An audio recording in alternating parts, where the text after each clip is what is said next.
In a coastal town where the sea smells of diesel and salt, a young tattoo artist named Anna takes on a job to cover a scar on a man named Marcus. The design she inks, a sprawl of elegant lines and odd glyphs, seems harmless until Colonel Elias Hart, a retired intelligence officer with a haunted past, recognizes the pattern as a cipher for classified installations. As the truth surfaces, loyalties are tested. Marcus hides a past that cost him dearly. Anna must choose between safety and conscience. Lila, Anna's younger sister, is pulled into danger by curiosity and love. The story is a tense, cinematic blend of espionage and redemption that explores identity, the weight of secrets, and how small acts, an image on skin, can change the course of lives. The bell above the studio door sang like a gull in distress when Marcus stepped in. Late afternoon light slanting through the frosted glass, dust motes floating like drifting ash. Anna looked up from her sketchbook. Ink, stained fingers, tattooed knuckles, eyes the color of storm water. She had noticed him before on the pier, a shadow that sat too long with his hands clasped over a thermos. Today he carried himself like someone who had rehearsed being ordinary. "You need a touch-up?" Anna asked, folding her pencil like a surgeon preparing a scalpel. Marcus hesitated, fingers ghosting over the collar of his jacket. His voice had the dry patina of someone who'd learned to keep it even. "I need." He lifted his sleeve. The scar ran from elbow to wrist, pale and ridged, an old riverbed where something violent had been. Surrounding it, faintly brown against tanned skin, were the last vestiges of an old tattoo, a loop of lines, like a constellation drawn by a steady hand that had no intention of staying. "Cover up," he finished. Something less recognizable. Anna's eyes traced the scar, then the remaining ink. The lines were too precise to be random. Angled strokes that curved like calligraphy. She had been a tattooist for 8 years. You learned to read other people's skin like language, hesitation in the shading, urgency in the overworking, shame in the placement. Marcus's mark whispered restraint and haste at the same time. She gestured to the back room. "Sit. Tell me what you want and keep talking. I like to hear people before I put them in my skin." The studio smelled of antiseptic and the heavy sweetness of coconut ointment. Anna lit a lamp. The bulb hummed with soft yellow. Her hands moved with the confidence of someone who had learned to translate breath into lines. Years of drawing, of copying the faces of grief and joy until they lost their edges. She rummaged for stencils and a fresh needle set. "So," she said, unfolding a fresh sheet of paper, "what's your story?" "No rush. I design while you talk." Marcus let out a small, humorless laugh. "My story. That's a dangerous thing to scribble on a napkin." He watched her draw, not as a voyeur, but as someone measuring the space between the sound of her pencil and the set of her jaw. "Look, I don't want flash or roses or anything that screams for attention. Just work with the scar. Make it look deliberate." "A deliberate scar?" Anna raised a brow. "You want it to look like art, not damage." "Exactly." He rolled back his sleeve farther, lifting the arm between them.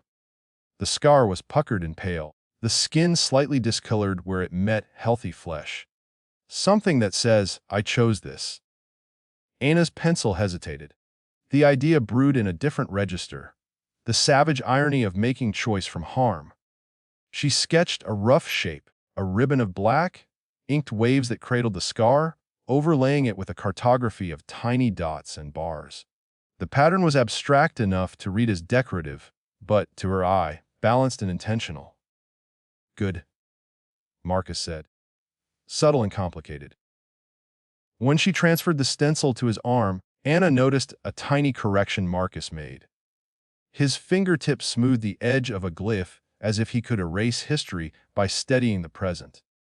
She studied him while disinfectant steamed between them.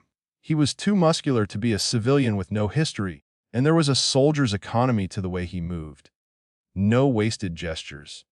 Her curiosity flared, not just as an artist, but as someone who had learned to keep archives of people's faces in her memory. "You ever get identified by your work?" she asked, not really thinking of the question as bait. In the studio, people told her stories. They unspooled them like cigarettes and wondered if she'd smoke one or two. Marcus chuckled, the sound like a rock in a dry creek bed. Once. It changed everything. He looked away, then returned his gaze with a small, private smile. "That'll happen sometimes." Una worked. The needle whirred, a lozenge of white noise. Pain threaded through the room, a bright electrical comet that Anna turned into shade and line. Marcus breathed in as the ink sank. He did not flinch easily. They talked about nothing. Weather, the pier, where to find the best coffee in town. Layla, Anna's sister, popped in halfway through with a stack of flyers for a local gallery show, her voice light and impatient. Lila always carried a kind of buoyant danger. She skipped school to ride freight trains when she was 16 and still had the small scar on her knee to prove it. She hugged Anna, admired Marcus's doomed resoluteness, and left with a joke about his taste in arm sleeves. By the time Anna finished, dusk had settled. The studio's neon sign bled into the street like a slow bruise. The final image, waves, maps, tiny glyphs, pushed the scar into the center of a larger story. Marcus flexed his hand, watching patterns reform. The tattoo seemed to pull the scar into itself, making the injury part of a deliberate architecture. "You did something incredible," Marcus said softly. His voice trembled a fraction, then steadied, the way someone used to standing on the edge of things does when they decide to step back. He counted out cash and left like a man who would rather be anonymous. Anna cleaned the station, Frog, walking between the faint tracks Marcus left in the sink. She had that odd artist's ache. Satisfaction braided with the hunger to know more. She told Layla about him that night over a bowl of bad takeout noodles. Lila listened with a greedy smile. "Maybe he's an ex-con," Layla suggested. "Or a poet who pirates ships. Or a spy," Anna said, and surprised herself. Lila's chopsticks paused midair. Anna snorted. "That's ridiculous." They both laughed, but the word gnawed. Spies appeared in movies with black umbrellas and immaculate coats. They didn't walk into beachfront towns like customers at a tattoo shop, asking for a deliberate cover-up. Still, Anna felt a prickle of something, like electricity before a storm. 2 days later, the bell chimed and Marcus returned with an envelope. He placed it on the counter like a small, unmarked offering. "It's probably nobler than mortgages," he said. "But I wanted to." He stopped, searching for a phrase. He set down 2 cinema tickets instead of anything else. "For you and Layla. If you want to go." Anna felt a warm pull in her chest. She had taken kindness before without expectation. The tickets lay in her palm like possible futures. "Thank you," she said. "We'll go." That night the town's low hum felt brighter. The movie, a war film, was full of clichés that somehow fit. Men in uniform making fateful choices, a smallness to their heroics that felt real. Marcus sat beside them without touching, a polite distance as though he feared proximity might dissolve him. During the credits he applauded the way someone applauds to keep from speaking.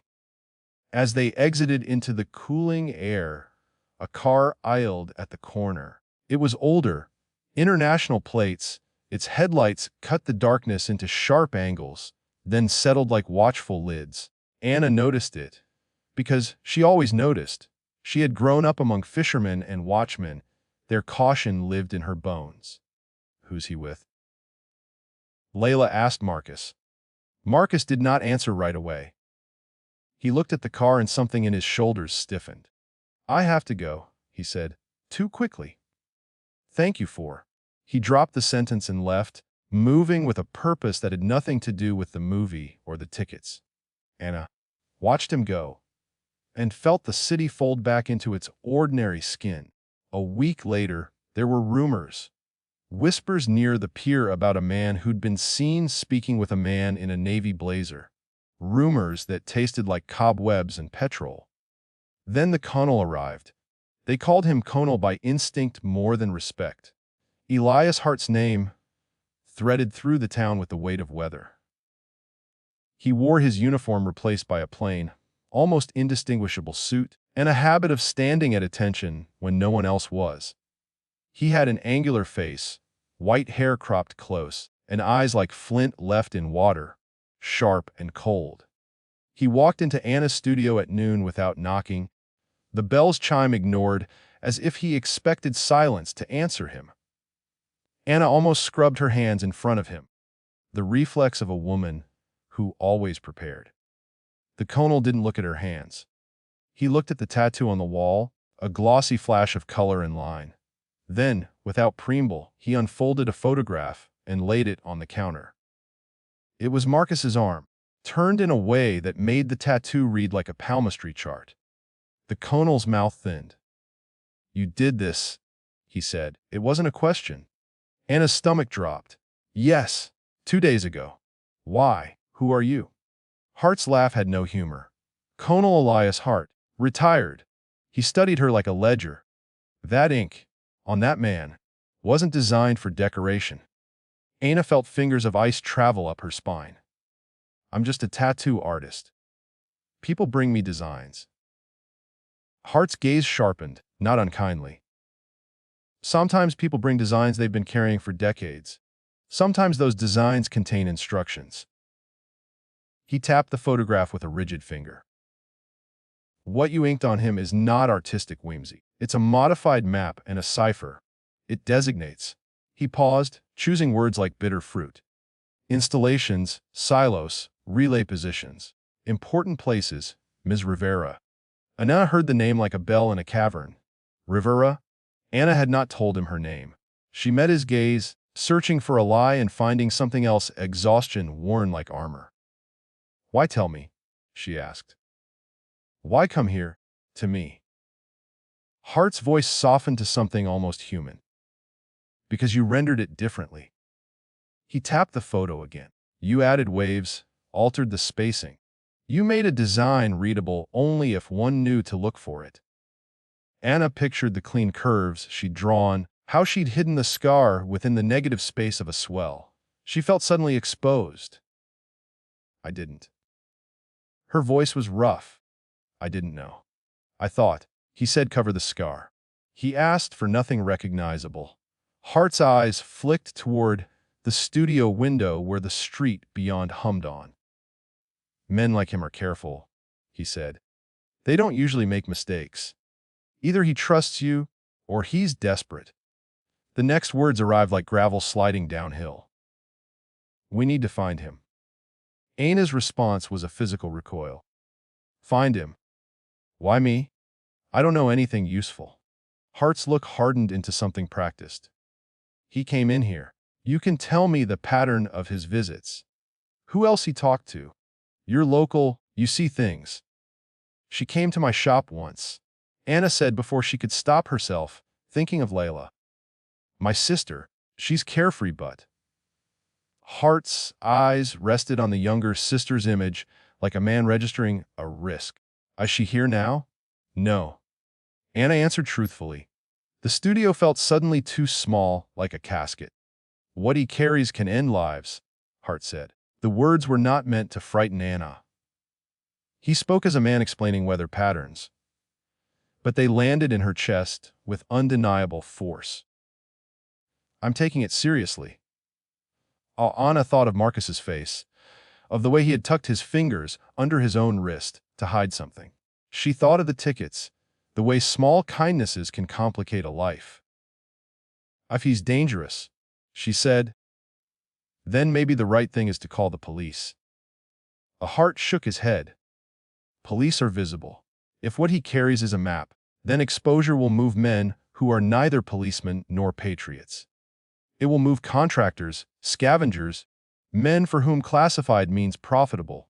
He folded his hands. "I need you to tell me everything, and I mean everything, about the hours he spent here, the way he left, The way he held himself. Small things matter. Anna gave him the small things. She told him Marcus's arrival times, the way he paid in cash, the way he smoothed the glyph when he believed no one watched. Hart listened with a soldier's attention, his fingers tapping a rhythm on the counter. After she finished, Hart stood. "He could be anywhere," he said. "He could be leaving town right now." He hesitated. "You did a good job on the cover, Ms. Rivera. That might keep him hidden a little longer."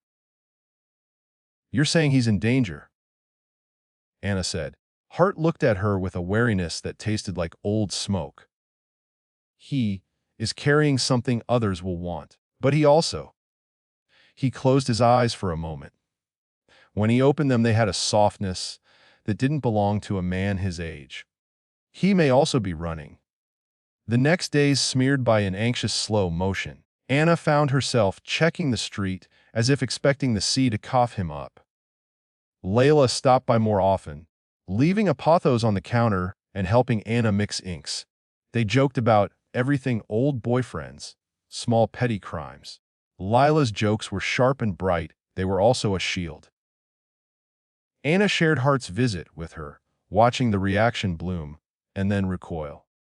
"You can't hide a thing like that," Layla said, tugging at a sleeve, lipstick smudged.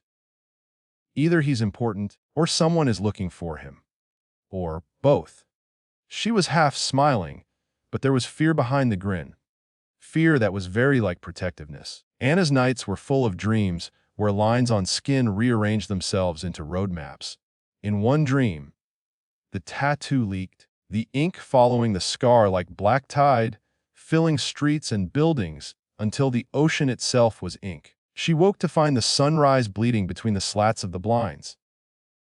A week after Hart's visit, Marcus didn't come. 2 weeks passed.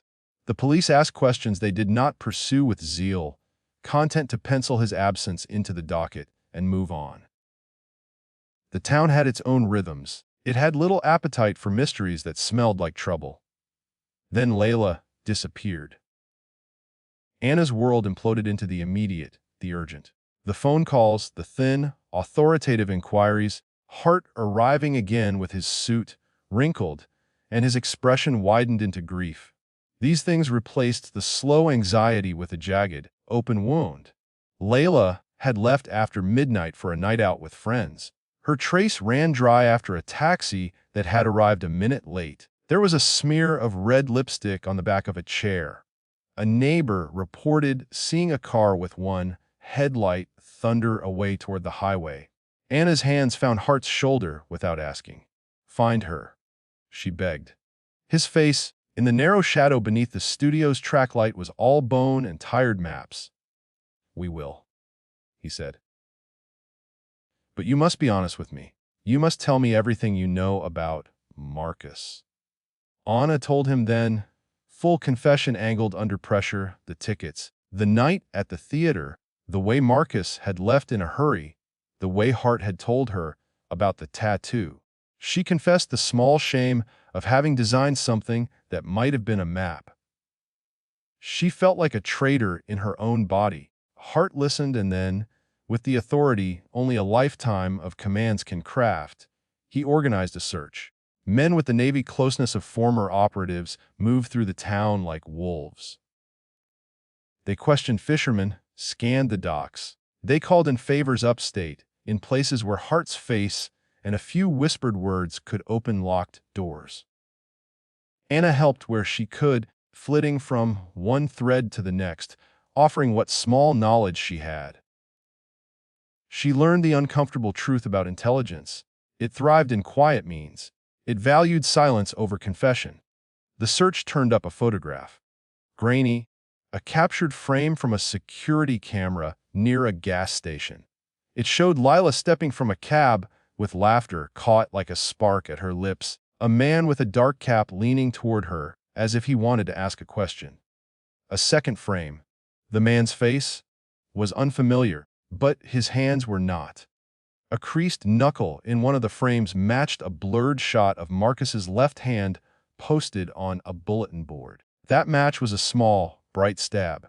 Hart didn't speak for a long time. When he did, his voice was flat, old emotion muted by machinery.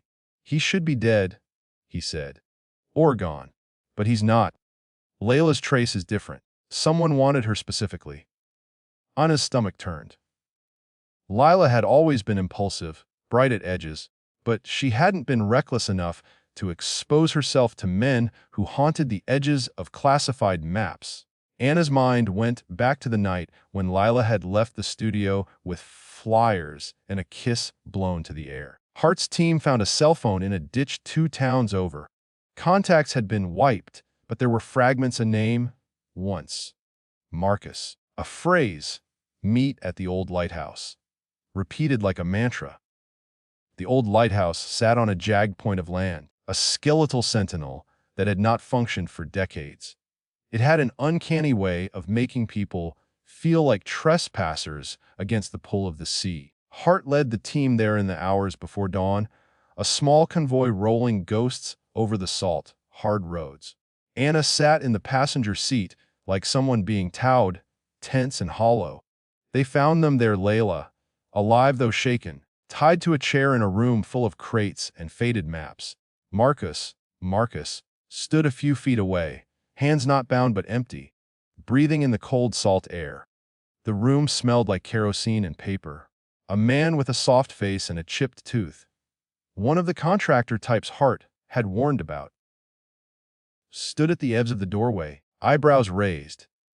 He looked simultaneously surprised and annoyed. Layla's relief when she saw Anna was like the tearing of a bandage. Marcus stepped forward. "She's fine," he said. His voice had that low, confessional tonality he used like armor.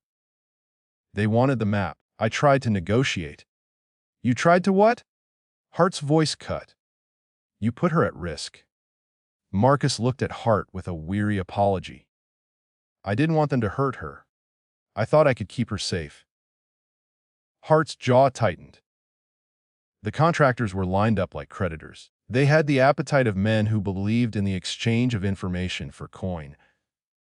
The man with the chipped tooth spoke, a soft, oily voice. "Made a mistake hiding it under new ink. But he's a good man to find. We can get what we want without killing anyone. Pay him enough, and he'll talk. And even if he won't," he smiled unpleasantly, "we have other means." Well, Hart moved like a man who was used to making hard decisions. There was a brief negotiation, money offered, faces grown stony, the promise of a clean hand away. Hart refused. Men with no patience for idealism had their patience stretched thin. The air became thin and metallic with danger. Then Marcus did something unforgivable and brave and reckless. He stepped forward and tore his sleeve down, revealing the tattoo in its fresh glory. He ripped the cloth of the image, exposing it to the half-light. "What are you doing?" Anna whispered, but Marcus didn't answer. The contractor's eyes went to the design. One of them laughed, low and ugly. "It's just a tattoo," he said. "A pretty hiding spot." Hart's voice cut through the laughter like a blade. "That ink's classified," he said. The room dropped like a stone. Even the contractors looked at Marcus with new calculation. The chipped, toothed man's mouth formed a shape that was almost respect. Marcus's face crumpled. "When I left," he said, "I thought I could protect it. I thought if I erased it I could stop it being a target. But the secret doesn't care where it lives. It can be buried and dug up, sold and burned. I was only ever a steward."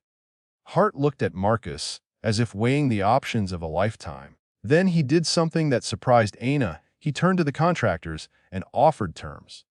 Not money. Not freedom. Not exactly. He argued in a language older than blackmail or coin.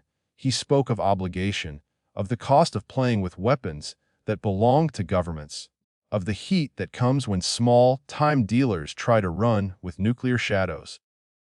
He offered them an alternative. Take the equivalent in work, contracts, legal pay, if they walked away now from this particular prey. It should have been an elegant solution. It wasn't. The chipped, toothed man hesitated, then spat. "We don't work for saints," he said. "Why work for what feeds us?" Shots cracked, one then another. Chaos exploded like thrown glass. Someone had other plans. Hart shouted, orders forming like lightning. Men dove for cover, curses specking the air. In the confusion, Marcus shoved past a contractor and bolted for a side door. Anna moved with him without thinking. Layla's chair toppled, ropes tearing. They ran into biting wind and rain that began like an omen. The world outside was a washed painting, the lighthouse blinking in the distance, the runway of a highway blinking like a low, hung constellation. Men chased. A car blazed down the road with headlights like angry moons. Anna's heart hammered in her throat. The weight of the moment was almost physical. Every breath a tally of choices. Marcus ran like someone who had rehearsed exiting doom 1,000 times. He never looked back. He made it to the rocks with Anna at his heels. They hid in a cluster of salt, bright rocks, the ocean a living thing below. The tattoo on his arm gleamed under the rain, darker, the ink bleeding into the skin like it had always been part of him. For an instant, he seemed almost boyish, breath-having. Eyes wet. "I wanted to do the right thing," he said. "I wanted to erase it."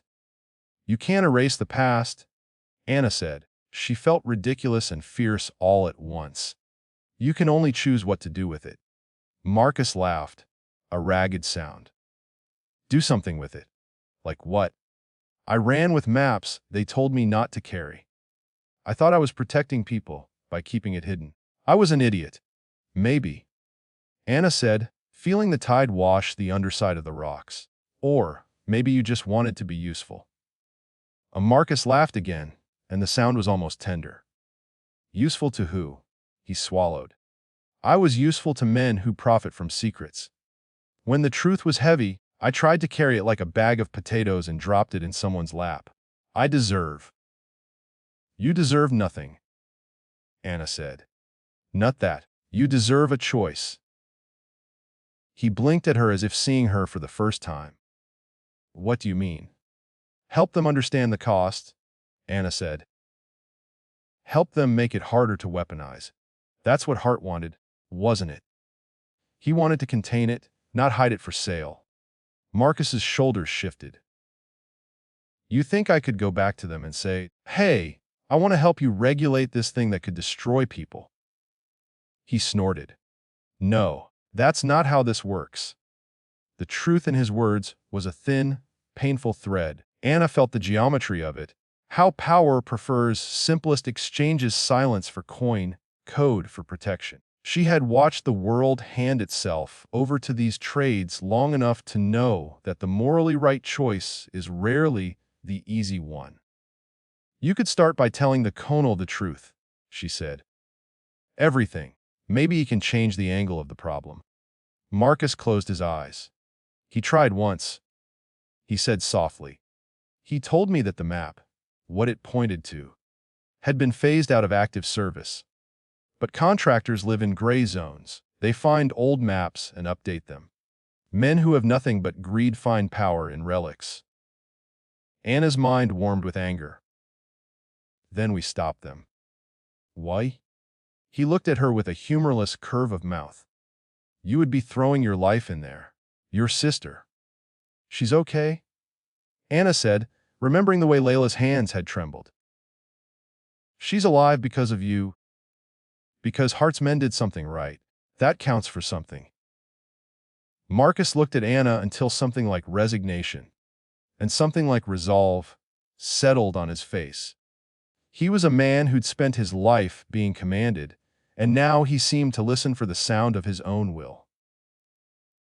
They made a choice that night, not a bold cinematic one, but the small hard choice between passivity and action.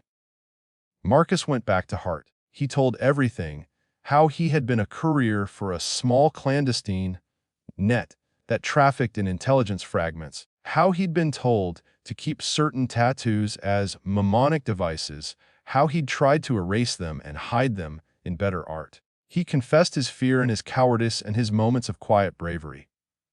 Hart listened and then made plans. Instead of a public prosecution, Hart used channels some people don't talk about in polite company: reassignments, promises of work, and the legal equivalent of a bandage over a wound. He arranged for Marcus to enter a program Hart still controlled in the wonky seams of retirement, a placement in a coastal facility where he could teach cryptography to soldiers exiting service, to channel what knowledge he had into containment. It was not forgiveness. It was a form of reparation. Anna watched Marcus leave a week later, a small duffel slung over his shoulder. He had grown quieter, not hollow but calmer, as if the burden he'd been carrying had been measured and placed where it could not harm. He stopped by the studio the morning he left. They did not speak much. He pressed into Anna's palm a small, brass key, useless without context, then smiled with the fragility of someone saying goodbye to a life he would not return to. "You saved my sister?" Anna said. He shook his head. "You saved her. I kept her because she reminded me that not every map must be a weapon."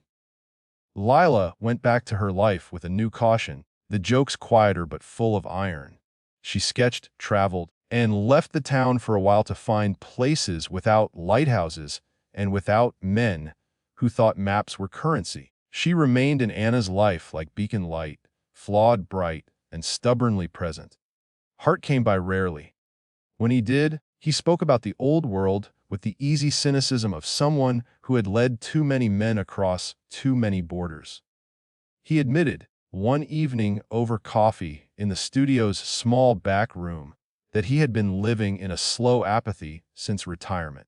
"I thought I could pass the burden to younger men," he said, stirring sugar into his cup. "I was wrong. There are moments when you get to do the right thing late in life." Anna listened, thinking of the arc of a life softened by late decisions. "You risked making deals with men who kill for a living," she said. Hart gave a half smile. "I prefer the word bargaining. There's a difference. Bargaining keeps blood off the ledger. Killing paints everything black."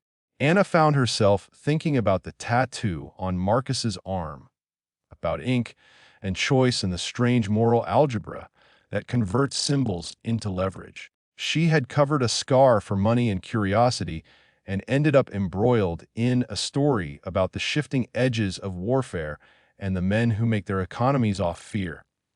It had changed her. Her hands felt different now. They felt like instruments that could alter fate in small, blunt ways. Months later, the town settled into a new rhythm. The contractor's presence faded like a bruise into memory. Hart's work, quiet, merciless, necessary, rippled outward. Marcus never came back to the pier, but sometimes Anna would find a folded note in her mailbox, a haiku about the sea, a line that made her think of him looking at water in a different country. Lila sent postcards in fat, handed handwriting, pictures of places where lighthouses were purely decorative. One morning, a man walked into Anna's studio. Older, ruddy-skinned, eyes warm with the particular hunger of patrons who had seen too much and still wanted new marks. He asked for a tattoo to mark his brother's name. He wanted something small, a band of waves. Anna looked at him and thought of Marcus and Hart and Layla and the cracked simplicity of the world. She dipped her needle in ink and began making choices with deliberate hands. A month later, the Conal's old contacts arranged a small collection of artifacts, a ledger of ciphers, a box of old maps to be destroyed. Hart stood at the facility door and watched them burned, the paper twisting into ash that smelled like old thunder. He turned to Anna and said, almost conversationally, "Some things are better swallowed by the sea." Anna watched the smoke rise into the wide sky and thought of all the stories hidden beneath skin. The private cartographies that designate nothing, and the ones that change the world. She had inked a man's scar into beauty and unwittingly saved a life and broken a few others. She had been naive, she had been courageous, she had been small, and then larger in the ways women became larger quietly by carrying truths and making deliberate decisions about where to place them. The tattoo on Marcus's arm stayed with him. It was classified in the strictest sense a symbol that had been coded by men and reclaimed by the living. To Anna, it became a parable about art's power, the way a line can both hide and reveal, wound and heal. She thought about how stories are inked onto skin and how sometimes what people laughed at. It's just a tattoo, they said. Turns out contain the seams of heaven and the arc of history. At night, when the studio lights hummed low and the town seemed to listen, Anna would take out a blank sheet and draw lines with the shaky precision of someone who had watched maps change hands. She drew waves that cradled scars and glyphs that meant only gentle things. Outside, the sea kept its own counsel, the lighthouse never called, and the world continued to turn like a needle in the skin of the earth.